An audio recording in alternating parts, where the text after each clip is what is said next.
বেঙ্গি, এই নে তোর স্কুলে ফিস, ঠিক সময় মতো জমা করে দিস। হ্যাঁ, তোকে না আমি কতবার বলেছি যে তুই আমার স্কুলে আসবি না। দে টাকাটা। তুই জানিস তোর জন্য আমার বন্ধুরা আমাকে কত অপমান করে, হাসাহাসি করে। আমার জন্য আমার বোনকে সবাই অপমান করে। আমার বোনের সুখের জন্য আমার মরে যাওয়াই ঠিক। আরে আপনি কি করছেন? আরে আপনি এটা কি করতে যাচ্ছেন? কি এমন হয়েছে আপনার? আমার জন্য আমার বোনকে সবাই অপমান করে, তাই আমি এই রাস্তা বেছে নিয়েছি। চলুন আমার সঙ্গে।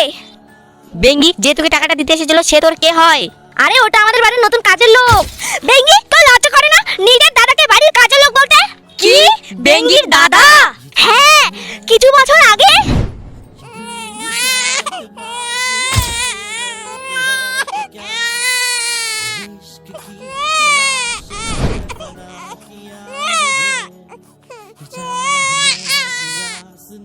धरा